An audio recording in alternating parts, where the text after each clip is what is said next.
Peter, why is Y2K even important today? A stiffle of Stewie Y2K was a very important event in history that led to a great understanding of technology. It also shows how much we rely on technology and how catastrophic an event Y2K would be today. But what even is it, Peter? Y2K was a technology bug scare where time was counted in the last 2 digits of the year. This meant that when it hit the year 2000, computers would believe it was the year 1900, leading to problems with the power grid and air traffic control. So did it even get resolved? Because why'd I still have money in my Cash App and power in my house? Well, young blood, it got resolved because everyone was informed of the problem before it occurred. So then, tell me why it's even relevant today. It is relevant today because it points out our reliance on technology and how, as we progress in society, we gain more vulnerabilities. Okay then, so how did it actually go down? Basically, a man named Robert Beamer was a pioneering computer scientist who, as early as 1971 and again in 1979, publicly warned about the year 2000 problem. He wrote in magazines and even contacted politicians about the problem. He spread awareness about this issue that led to the collaboration to fix it. In addition, he also was a big contributor to the coding language ASCLL, a code that almost every computer ran at the time. Sir, for more information, let's watch this video about Y2K.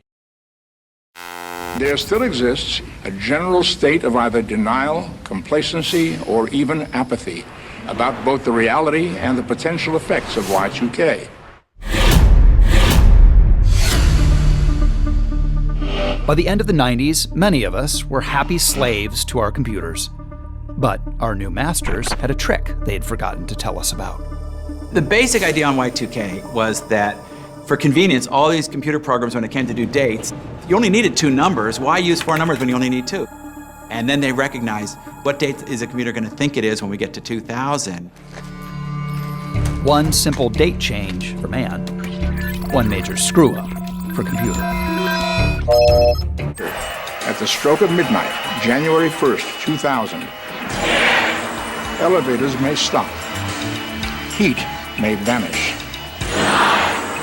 Credit cards and ATMs may cease to function.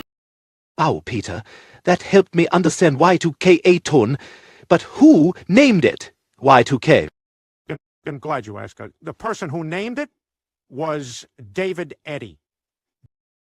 David Eddy said, people were calling it year 2000, CDC, SCD, C-date, follow, faulty date. Eddy says. There were other contenders, just came off my fingertips. And that sure is why David Eddy named it Y2K.